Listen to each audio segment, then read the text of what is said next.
Que el Señor bendiga a todos los embajadores de Cristo y amigos que nos están sintonizando en esta mañana. Esta es la primera vez en más de 60 años que voy a un servicio de Domingo de Ramos y no hay nadie en la iglesia, excepto yo y Víctor en los controles a la parte de atrás, Pastor Víctor. Pero estamos alegres de compartir con ustedes en esta mañana. Y queremos que cada uno de nosotros se mantenga seguro en sus hogares, tomemos las precauciones necesarias y podamos prepararnos para el día muy pronto en el que estaremos reunidos de nuevo. Quiero recordarles que este servicio va a ser grabado y si por alguna casualidad tuviésemos dificultades con la transmisión, podrían verlo más tarde. Así que Dios les bendiga a todos, Dios les guarde. Y vamos a tomar un tiempo para pasarlo juntos compartiendo de la palabra del Señor.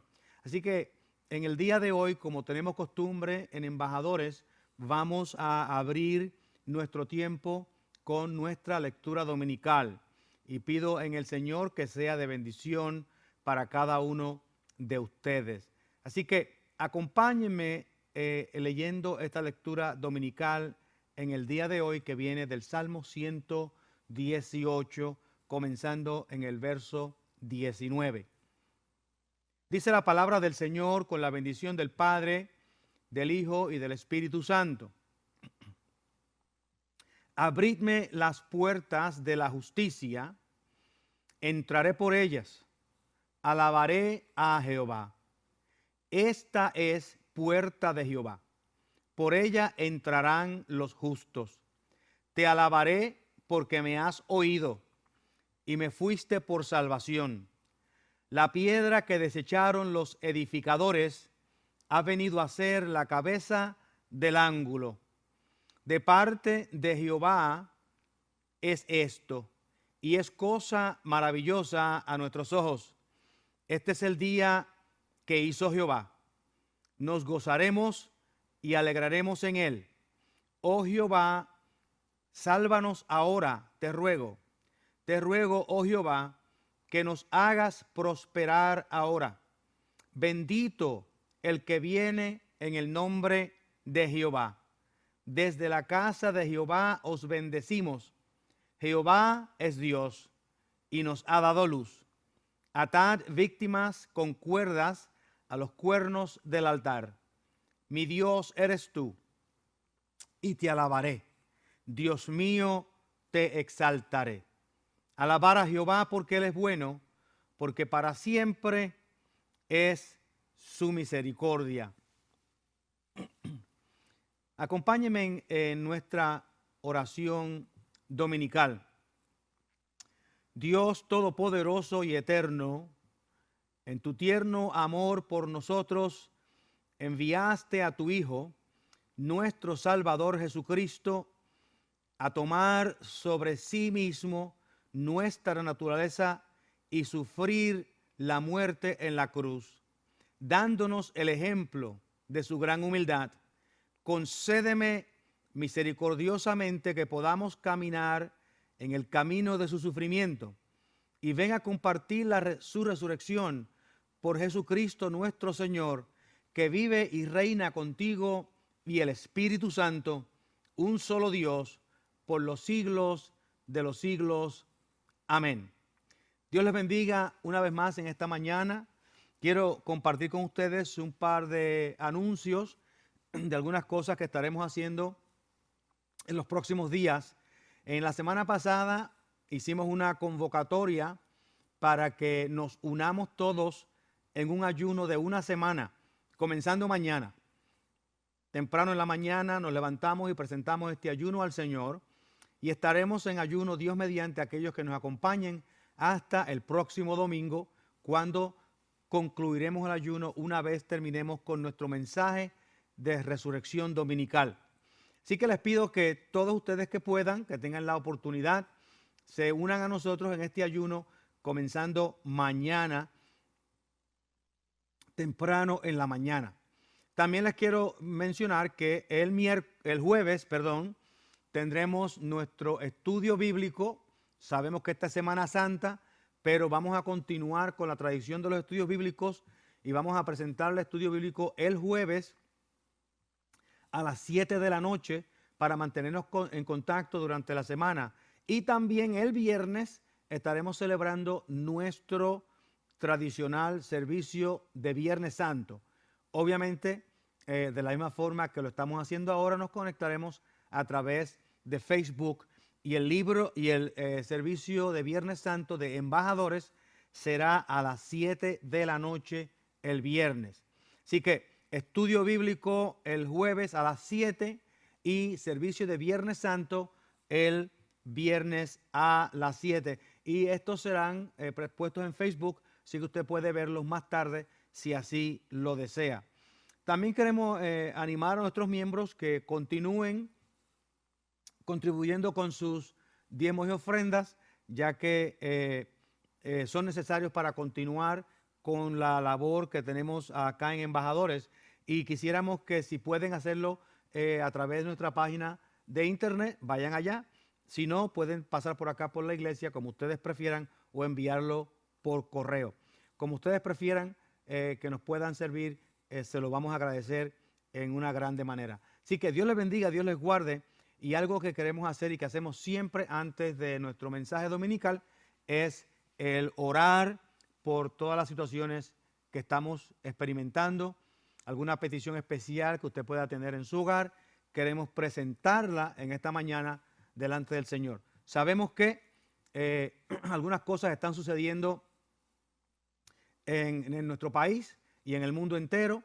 Estamos viendo algunos buenos resultados en diferentes formas, pero también estamos viendo que el peligro pues no está completamente vencido y tenemos que orar para que el Señor abra puertas y de alguna forma podamos retornar a una vida más o menos normal en los próximos 2 o 3 semanas para reunirnos de nuevo en adoración al Señor aquí en nuestro templo y aquellos hermanos que se unan a través de el internet. Así que vamos a elevar un tiempo de oración al Señor. Yo les voy a dar a ustedes un minuto de silencio donde ustedes puedan presentar una petición al Señor corta y luego yo terminaré con una oración delante del Señor. Amén. Así que inclinemos nuestros rostros ahí mismo en sus hogares y presentemos una petición al Señor de protección por esta nación, por el mundo y por todos nosotros. Amén. Oremos.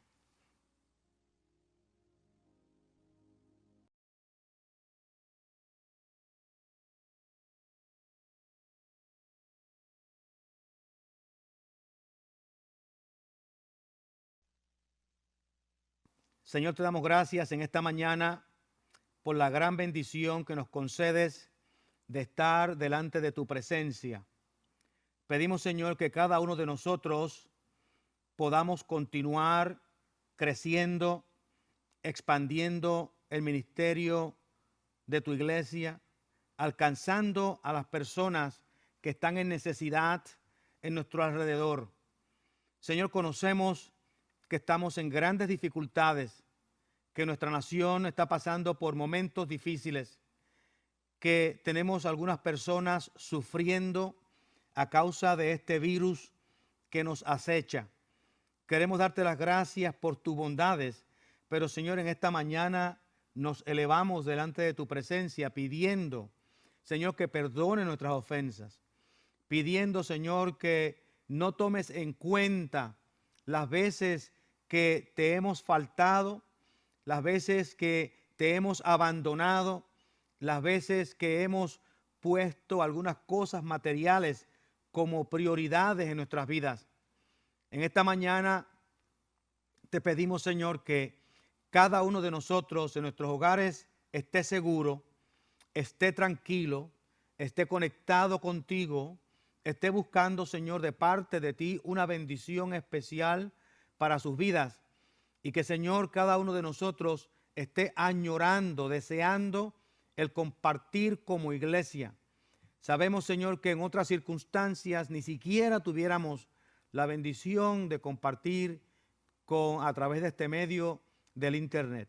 Años atrás quizás nunca hubiésemos podido tener esta oportunidad, pero en el nombre de Jesús te damos gracias, porque, Señor, las tecnologías nos han permitido hoy conectarnos. Bendice a nuestros hermanos en sus hogares. Bendice a nuestros amigos en sus hogares. Bendice a todos aquellos, Señor, que han sufrido de este virus o que quizás están sufriendo con este virus que está atacando a todo el mundo. Estamos, Señor, alegres. Estamos alegres porque a pesar de la amenaza que este virus presenta, sabemos que su promedio de mortandad no es tan escandaloso como se temía. Y estamos viendo algunas victorias en contra de este virus con personas que sobreviven con diferentes medicamentos. Pedimos, Señor, que nos des paciencia, que nos cuides, que nos protejas. Bendice a nuestros hermanos y amigos. Cuídales, Señor, en los próximos días, en las próximas semanas, y permite que pronto, muy pronto, volvamos a reunirnos de nuevo como tu iglesia para adorar tu nombre en compañerismo y en unidad. Gracias te damos por tu amor eterno, en el nombre de Jesús. Amén. Dios les bendiga, Dios les guarde. El tema de esta semana, hablando acerca de el Domingo de Ramos, es el fin del camino, el final del camino, donde el Señor va a llegar a Jerusalén por una última vez, va a entrar a la ciudad que tanto amaba por una última vez, y allí sufriría por los pecados de los seres humanos y también recibiría su momento de gloria al ser resucitado al tercer día. Esta es una semana muy especial para la iglesia, es una semana única para la iglesia, y nosotros recordamos estos momentos con gran regocijo, con gran tristeza, con gran regocijo, porque sabemos que el Señor sufrió por nosotros, pero también con gozo, porque sabemos que ese sufrimiento fue temporero y al mismo tiempo fue un sufrimiento que vino a traernos paz con Dios, reconciliación con Dios y vida eterna. Yo quiero leer un pasaje que se encuentra en el libro de Lucas, capítulo 19, y voy a comenzar leyendo en el versículo 28. La palabra del Señor dice: con la bendición del Padre, del Hijo y del Espíritu Santo. Dicho esto, iba adelante subiendo a Jerusalén. Y aconteció que llegando cerca de Betfagé y de Betania, al monte que se llama de los Olivos, envió 2 de sus discípulos diciendo: id a la aldea de frente, y al entrar en ella hallaréis un pollino atado, en el cual ningún hombre ha montado jamás. Desatadlo y traedlo. Y si alguien os preguntare por qué lo desatáis, le responderéis así: porque el Señor lo necesita. Fueron los que habían sido enviados y hallaron como les dijo. Y cuando desataban el pollino, sus dueños le dijeron: ¿por qué desatáis el pollino? Ellos dijeron: porque el Señor lo necesita.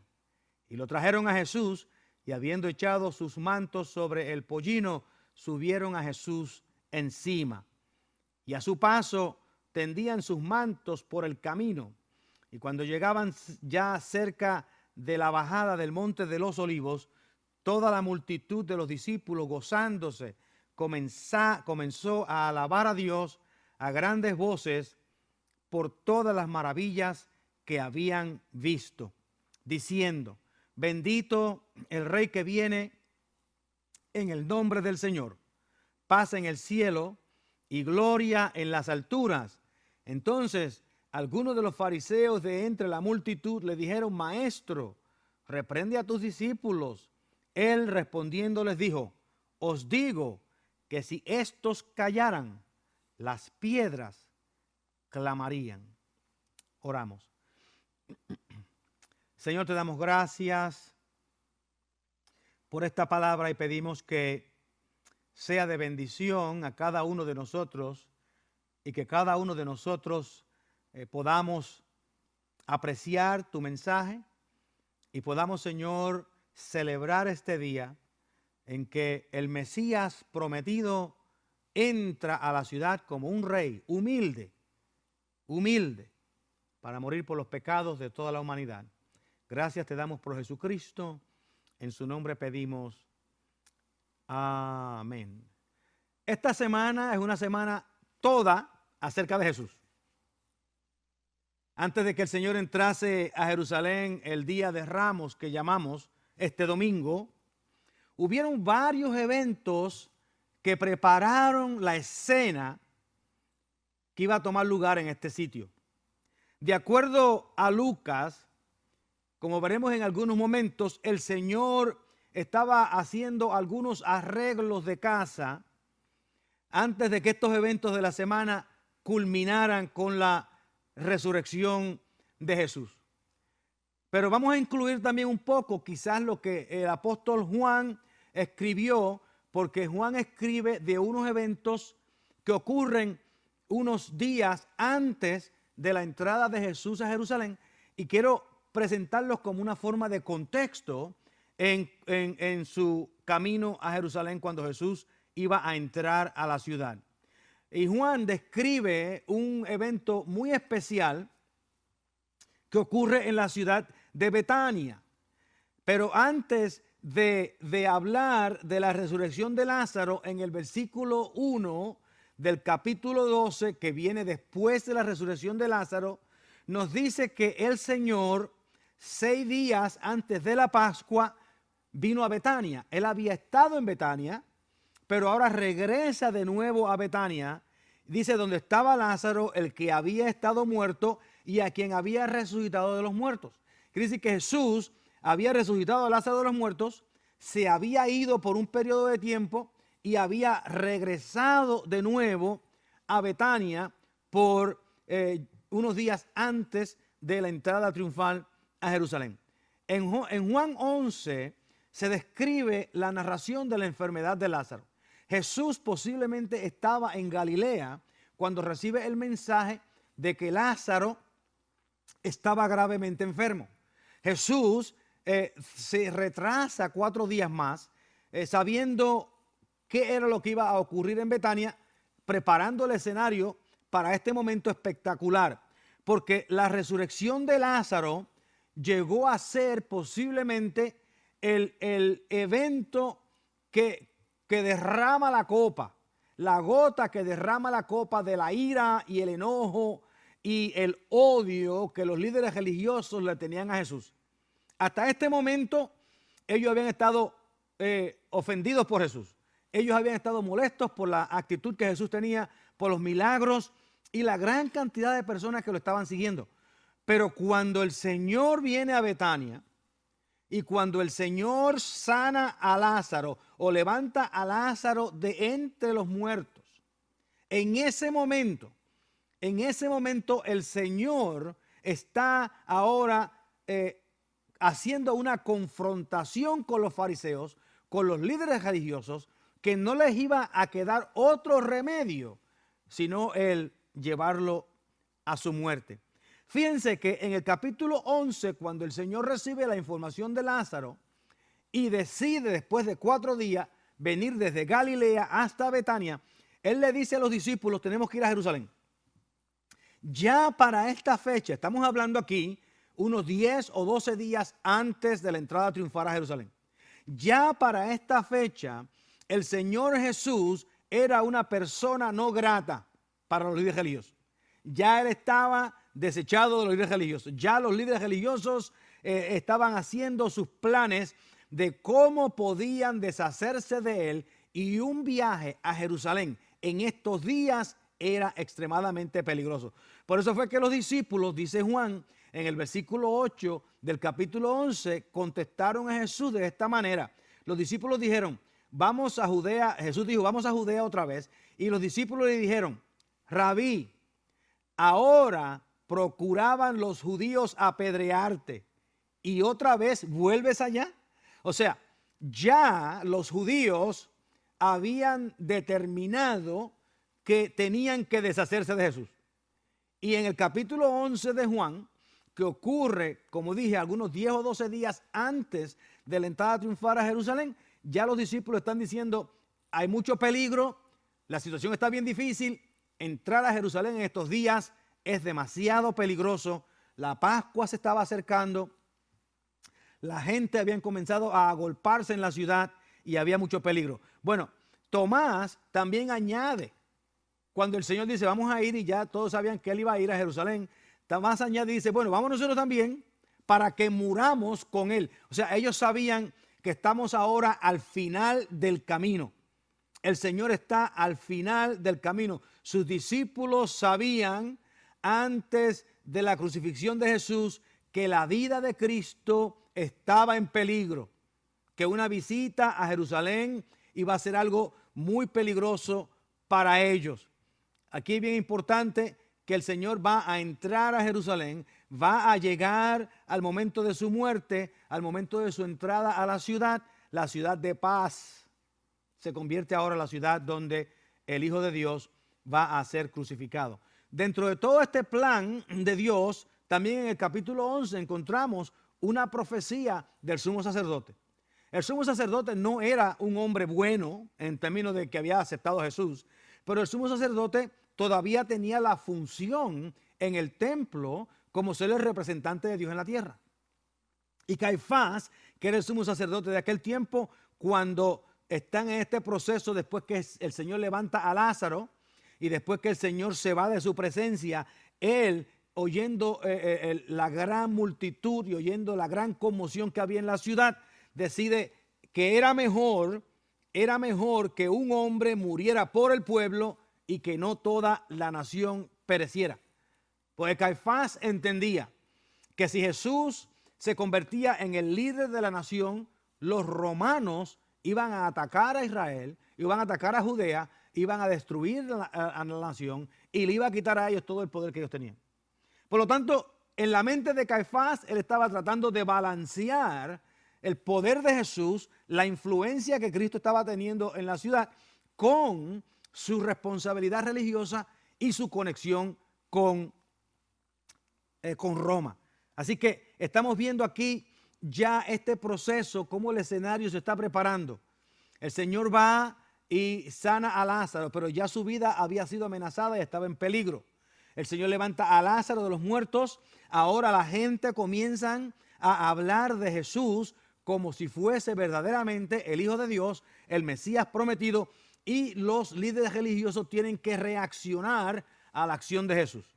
Pero todo esto había sido predicho y había sido mencionado anteriormente. El profeta Zacarías había predecido que el Mesías entraría a Jerusalén como un rey. El Mesías iba a entrar a Jerusalén como un rey. Acuérdense que Jesús había visitado Jerusalén en varias ocasiones. Ciertamente encontramos que en todas las fiestas anuales el Señor fue a Jerusalén y participó. O sea que él no era un extraño de la ciudad, ni la ciudad era una extraña de él. Sin embargo, algo estaba ocurriendo que era un poquito diferente en su entrada que él iba a hacer en esta ocasión. Zacarías lo menciona de esta manera en el capítulo 9, verso 9. Dice, alégrate mucho, hija de Sión, da voces de júbilo, hija de Jerusalén. He aquí tu rey vendrá a ti, justo y salvador, humilde y cabalgando sobre un asno, sobre un pollino, hijo de asna. Fíjense que Zacarías profetiza que el rey de Sión entrará a la ciudad humilde y cabalgando sobre un asno, sobre un burro. Iba a entrar sobre un burro. Nosotros tenemos que entender que es la importancia de esa frase. En el Antiguo Testamento, Dios amonestaba a los reyes en contra de acumular caballos, porque los caballos le daban un sentido de orgullo a los reyes en su poderío de guerra. Y Dios quería que los reyes de Israel, que los reyes de Judea dependieran de Dios y no de sus caballos. Otra cosa que el Señor le prohibía al pueblo en el tiempo antiguo era que ellos levantaran un ejército y lo contaran como ejército, porque otra vez iban a estar dependiendo de ellos mismos y no iban a estar dependiendo de Dios. Y también dice que Dios le decía que no se acumularan de mujeres a los reyes. En este caso era haciendo tratados con naciones extranjeras, porque esas naciones extranjeras eran idólatras y podían corromper a los reyes. Ahora el Señor va a entrar a la ciudad como un rey, pero no montado sobre un caballo, sino montado sobre un burro. El burro es un animal de carga, es un animal de trabajo. El caballo puede haber sido un animal de guerra. Pero el Señor no venía en plan de guerra. El Señor no venía en plan de una victoria que había tenido en una guerra externa, sino que la guerra de Él iba a ser una guerra de servicio. Él venía a pelear una guerra de servicio en Jerusalén, donde Él iba a depender del Padre para servirnos a nosotros, y como un trabajador, como un obrero, Él viene con su animal de carga, su animal de trabajo, en este caso, un burro. El Señor entra o va a entrar a la ciudad, y cuando Él va a entrar a la ciudad, Él va a entrar humilde, va a cabalgar sobre el burro, pero va a entrar humilde. Algo bien interesante que ocurre con este pollino, con este animal, y es que este animal, este pollino, no había sido montado por nadie, nos dijo Lucas cuando leímos al principio. Nadie había domado este animal. Sin embargo, lo toman, le ponen sus mantos y el Señor monta sobre este pollino y no tiene ninguna dificultad. Sin haber sido domado, el animal acepta al Señor y entra, guiado por el Señor, a la tierra prometida en Jerusalén. Ahora miren, hermanos, el rey de Sión no entró como un hombre lleno de orgullo, con el poder de los caballos, como un rey triunfante de la guerra, sino que Él entra a Jerusalén en humildad, montado sobre un animal de carga, un animal de trabajo. Y ahí el Señor, dependiendo del Padre, es recibido de la forma que el profeta había predicho.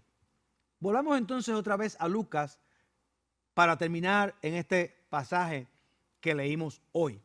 Algo bien interesante en el libro de Lucas, que no debemos pasar desapercibido, porque aunque leímos el capítulo 19, hubo un evento en particular al cual yo quiero hacer referencia en Lucas, que nos dirige hacia este momento en el capítulo 19. En Lucas, capítulo 9, verso 51, el Señor había estado teniendo unas conversaciones con una gente y había unos escenarios que estaban dándose a cabo en ese capítulo 9. Pero Lucas dice algo bien importante, porque en el capítulo 9 de Lucas ocurre una transición en el ministerio de Jesucristo. Hasta este momento el Señor estaba trabajando para darse a conocer, descubrir sus discípulos, expandir su ministerio, hacer sus milagros y demás. Pero ahí en Lucas 9:51 nos dice que la mirada del Señor, el rostro del Señor, el propósito del Señor cambia a ser un propósito de edificar o de construir su ministerio a un enfoque hacia su retorno al Padre. Míralo como dice el libro de Lucas 9:51. Dice, cuando se cumplió el tiempo. Oigan, Lucas escribe este pasaje posiblemente un año y medio antes de que Jesús entre a Jerusalén. Pero dice, cuando se cumplió el tiempo en el que había de ser recibido arriba, afirmó su rostro para ir a Jerusalén. Aquí la frase afirmó su rostro quiere decir determinó, o en una forma determinante, en una forma decidida, el Señor enfoca su mirada hacia Jerusalén. Algo pasó en el Señor. Algo pasó en el rostro del Señor, en la actitud del Señor, en la visión del Señor, en cómo Él se expresaba con la gente. Algo ocurrió en Él que Lucas dice, en ese momento que ocurre esa transformación, ese cambio, en ese momento el Señor enfoca su mirada para ir a Jerusalén. Algo ocurrió, ahí se cumplió algo de suma importancia, porque dice cuando se cumple el tiempo de que él había de ser recibido arriba. Fíjense que el Señor va para Jerusalén, no para ser crucificado. O sea, él va a ser crucificado, pero la visión del Señor no está en la crucifixión. La visión del Señor, aunque él va a morir, no está en su muerte. La visión del Señor está en su retorno al Padre. El Señor no está enfocado en lo que va a ocurrir el Viernes Santo. Él está enfocado en lo que va a ocurrir el domingo de resurrección. Él está enfocado en su momento de exaltación, porque lo que Cristo más deseaba en el mundo era una reconciliación o un reencuentro con el Padre. Así que este pasaje, que ocurre varios meses, quizás más de un año antes de que el Señor vaya a entrar a la ciudad, le dejó ver a Lucas en la actitud del Señor, en la forma que el Señor se estaba comportando, que había ocurrido un periodo de transición y el Señor ahora iba a pasar a algo diferente. En ese mismo capítulo, el capítulo 9, encontramos que el Señor predice su muerte. Él predice su muerte. Dice en el verso 43 y 44, y maravillándose de todo de las cosas que hacía, dijo a sus discípulos: haced que os penetren bien en los oídos estas palabras. Escuchen bien, presten buena atención. Esto es bien importante. No dejen pasar este momento. Dice, porque acontecerá que el Hijo del Hombre será pronto entregado a manos de los hombres. Aquí está el Señor ahora prediciendo su muerte, pero fíjense, Él predice su muerte en este versículo y más adelante en el 51, Él está hablando acerca de su ascensión y de su resurrección. El Señor también aquí en este capítulo 9, por eso es que yo pienso que hay un momento de transición. En este capítulo 9, Él comienza a hacer una distinción y una separación entre quienes son sus discípulos y quienes no son sus discípulos. Está haciendo una separación. Él está separando, Él está comenzando a decir: yo quiero que ustedes sepan quiénes son los que están conmigo y quiénes no. Fíjense lo que dice en el verso 49. Respondiendo Juan dijo: Maestro, hemos visto a uno que echaba fuera demonios en tu nombre y se lo prohibimos. Oigan, hermanos, había personas en aquel tiempo que estaban sirviéndole al Señor, que eran fieles al Señor, que estaban echando demonios en el nombre de Cristo, que ni siquiera andaban con Cristo. En uno de esos caminar del día, en uno de esos momentos de su misión, esta gente habían aceptado el mensaje de Cristo, habían recibido a Cristo como el Mesías prometido y tenían la autoridad de echar fuera demonios. Imagínense eso. Ni siquiera los discípulos sabían quiénes eran. Y Juan dice: esa gente están echando fuera demonios, nosotros los prohibimos porque no siguen con nosotros, no son parte de nosotros, no son parte del grupo. Y el Señor dice estas palabras: no se lo prohibáis, porque el que no es contra nosotros, por nosotros es. Y ahí viene la distinción y la separación de los discípulos. Ahí viene la separación de aquellos que sirven a Jesús y aquellos que no siguen a Jesús. Ahí el Señor ahora está haciendo una distinción de los que siguen a Jesús y de los que no siguen a Jesús. Y es que todo aquel que funciona de acuerdo al plan y propósito de Dios para la iglesia pertenece a Jesús. Y aquellos que funcionan en contra del propósito de Dios para la iglesia, esos no pertenecen a Jesús. Yo quiero que ustedes entiendan, que me sigan en este proceso, porque en el Señor uno no puede ser un medio cristiano. En el Señor uno no puede estar medio salvo. Es como en el Señor uno no puede tener media vida. Nosotros o estamos vivos en el Señor o no estamos vivos. Nosotros estamos en la luz o estamos en las tinieblas. Nosotros estamos con Cristo o estamos sin Cristo. No podemos estar con Él y en contra de Él al mismo tiempo. Por eso es que a veces nosotros los cristianos nos tambaleamos tanto. Porque aunque tenemos fe y creemos y vivimos o queremos vivir una vida que sea agradable al Señor, en muchas ocasiones nosotros fallamos porque no estamos seguros de nuestro propósito y de la vida que el Señor tiene para con nosotros. Así que Lucas menciona el momento de la muerte de Jesús, menciona que el Señor va ahora a comenzar a hacer una distinción entre los que son discípulos y los que no son discípulos. Y entonces Él va a hacer alusión al verso que mencioné anteriormente, que cuando se cumplió el tiempo que había de ser recibido arriba, afirmó su rostro para ir a Jerusalén. Oiga, hermano, algo bien interesante ocurre aquí. Porque Él menciona el verso 51 como un preámbulo a lo que va a decir en los otros versículos. Y en los otros versículos Él dice que Él envió mensajeros delante de Él, los cuales fueron y entraron a una aldea de los samaritanos para hacerle preparativos. Quiere decir que el Señor venía de Galilea hacia Jerusalén. Él iba a moverse de Galilea a Jerusalén e iba a pasar por Samaria. Nosotros sabemos, de acuerdo al libro de Juan, capítulo 4, que Jesús había pasado por Samaria en otras ocasiones. Y me imagino que Él había pasado por Samaria en más de una ocasión.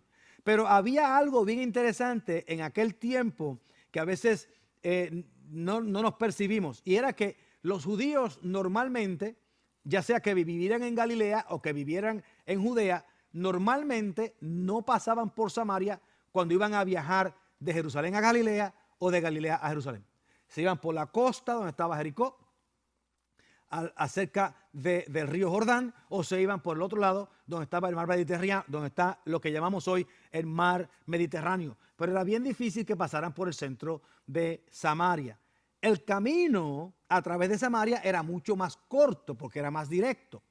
Pero los judíos normalmente no pasaban por Samaria porque había mucha discordia entre los samaritanos y los judíos. Sin embargo, había algo interesante en la cultura de ese tiempo, donde si los judíos estaban subiendo de Jerusalén a Galilea, los samaritanos los recibían con menos animosidad. O sea, no le presentaban muchos pretextos. Pero si los judíos estaban viajando de Galilea a Jerusalén, eso significaba que venían para Jerusalén para la celebración de la Pascua, para la celebración de una fiesta anual, y por lo tanto eso le causaba a los samaritanos un momento de angustia y de enojo y de celos, porque los samaritanos no tenían acceso al templo y a las celebraciones anuales de los judíos. Quiere decir que cuando una persona de Judea iba caminando a Samaria, los samaritanos lo dejaban ir porque se estaban alejando del templo. Y aquí hay un símbolo que cuando el pueblo judío se alejaba del templo, los samaritanos lo recibían, que no tenían acceso al templo. Pero cuando los judíos venían del norte de Galilea hacia el templo, cuando se iban a acercar al templo, los samaritanos que no tenían acceso al templo, entonces reaccionaban en contra de ellos. Jesús estaba en Galilea y iba a viajar hacia Jerusalén. En otras palabras, Jesús iba a viajar a Jerusalén para celebración de la Pascua o la celebración de alguna fiesta. Y cuando los samaritanos entienden que Jesús va para Jerusalén, su celo, su recelo, su ira se eleva y ellos entonces se rebelan en contra de Jesús y rechazan que Él pase por su tierra. Así que nosotros vemos aquí parte de cómo la cultura a veces se interpone en aún en nuestra forma diaria de vivir y de entender las Escrituras. Pero algo bien interesante ocurre, y es que el Señor Jesús, Lucas menciona y dice que el Señor, cuando se cumplió el momento de ser tomado arriba, cuando se cumplió el momento de su resurrección, el momento de su final día aquí en la tierra, Lucas nos está diciendo que el éxodo de Jesús del mundo comenzó en ese día. Nosotros podríamos decir que el capítulo 9 de Lucas, verso 51, es el momento en el que Jesús se mueve o comienza a moverse de este mundo hacia la eternidad de nuevo en su relación con el Padre. Déjeme decir un par de cosas aquí en el capítulo 19 antes de concluir. Porque el Señor va a entrar a la ciudad. Pero antes de entrar a la ciudad habían pasado ya algunas cosas. Le mencionamos lo que sucede en Juan. Le mencionamos cómo estaba portando la ciudad, le mencionamos cómo los líderes religiosos estaban atemorizados por algunas cosas, le mencionamos cómo los discípulos tenían miedo de retornar a la ciudad y le mencionamos cómo el Señor tenía su enfoque en su reunificación o reunión con el Padre. Pero aquí en el capítulo 19 vamos a encontrar algo bien interesante que yo encuentro que el Señor está haciendo en preparación para entrar a la ciudad por última vez. Y él quería, como dice, vamos a aclarar el ambiente, vamos a aclarar el aire para que todo el mundo sepa hacia dónde yo voy. Vamos a aclarar el aire para que todo el mundo sepa hacia dónde voy. Y yo les diría que aquí, en el capítulo 19, el Señor comienza hablando acerca de un hombre que se llamaba Zaqueo. Zaqueo era un publicano, rechazado por su ciudad, rechazado por el pueblo. Pero cuando el Señor se encuentra con Zaqueo, cuando el Señor se encuentra con este hombre, algo interesante ocurre. Y es que él va a su casa, Zaqueo se reconcilia con el Señor. Y aunque Lucas no nos dice qué tipo de conversación Zaqueo y el Señor tuvieron, sí sabemos que Zaqueo experimenta una conversión de corazón, porque él comienza inmediatamente a repartir sus bienes a los pobres, porque él es movido a generosidad, que es un símbolo de la salvación. Ahora oigan esto, cuando el Señor está hablando con Zaqueo, o cuando tiene ese encuentro con Zaqueo, lo que el Señor dice es que la salvación ha llegado a este hogar.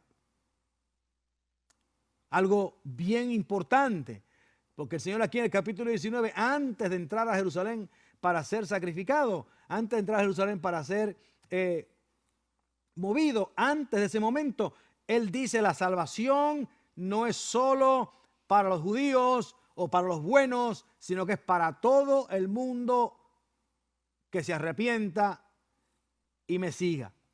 Y ahí está el ejemplo de Zaqueo. Zaqueo se arrepiente y le sigue. El Señor hace otra aclaración aquí en el capítulo 19, antes de entrar a la ciudad. Él hace otra aclaración y en el versículo 11 al 26 el Señor va a hablar de un hombre de familia que le reparte unas minas a sus trabajadores. Él le reparte estas minas a los trabajadores y él espera que cada uno de ellos haga cierta clase de trabajo. Ese trabajo con las minas es para que ellos mejoren su propia cualidad de vida, es para que ellos funcionen un poco diferente y al fin de cuentas esas acciones de ellos van a honrar al padre de familia, al hombre de familia. Pero hubieron algunos que no trabajaron y hubieron algunos que sí trabajaron. Y aquellos que honraron al padre de familia recibirán su honra y los que deshonraron al padre de familia serán rechazados. Y aquí el Señor otra vez está aclarando.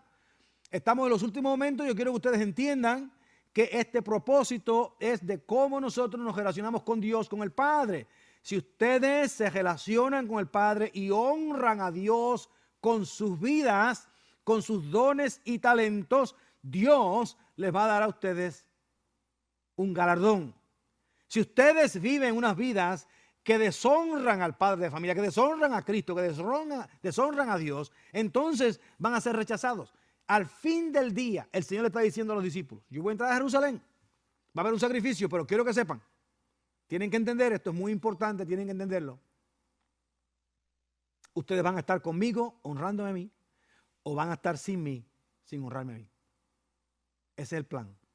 Y finalmente, el Señor dice que este dueño de familia va a regresar a recibir su reino y va a rechazar a los siervos malos que lo rechazaron a él. El Señor termina ese capítulo llorando por Jerusalén, llorando por la ciudad, porque él va a entrar a una ciudad que de momento lo va a recibir como rey, pero al mismo tiempo va a entrar a una ciudad donde horas después lo van a rechazar y lo van a sentenciar a muerte.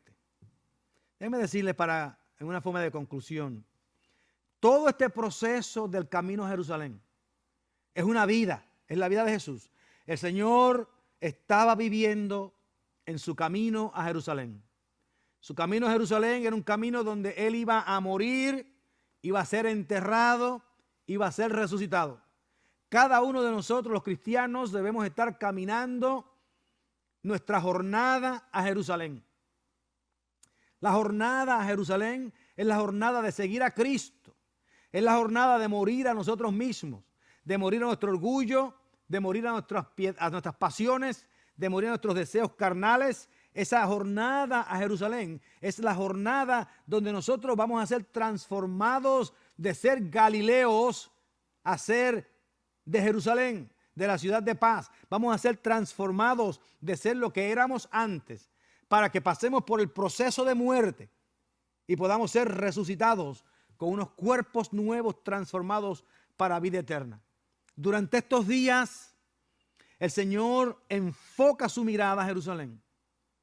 Lucas nos dice, no nos dice simplemente que el Señor estaba mirando hacia el sur, sino que Él estaba con una vista específica, resuelta, porque este había sido un punto de partida, un punto de voltear en el camino del Señor.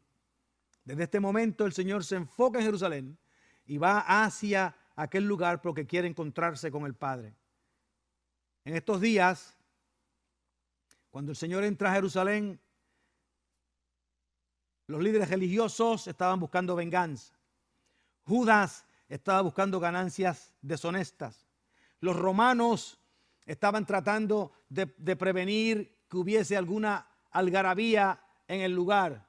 Pero el Señor iba a entrar a Jerusalén, porque la entrada de Él a Jerusalén era la puerta que iba a abrir el cielo para ser recibido de nuevo junto con el Padre. Así que el día de Ramos, el domingo de Ramos, es abrir la puerta del Señor para entrar a una relación eterna con Dios. Alégrate mucho, hija de Sión. Da voces de júbilo, hija de Jerusalén. He aquí, tu rey vendrá a ti justo y salvador, humilde y cabalgando sobre un asno, sobre un pollino, hijo de asna. Y así entra el Señor como rey a Jerusalén. Dios les bendiga, Dios les guarde, manténganse seguros, manténganse en sus hogares mientras puedan y nos vemos pronto, porque ya pronto el Señor va a abrir las puertas para que este virus sea disipado.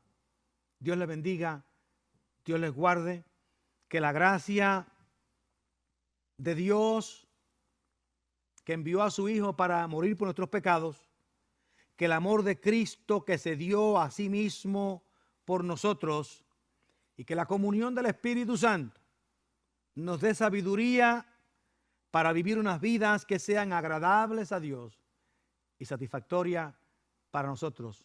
Dios les bendiga, embajadores y amigos, y nos vemos el jueves a las 7 de la noche, en el nombre de Jesús.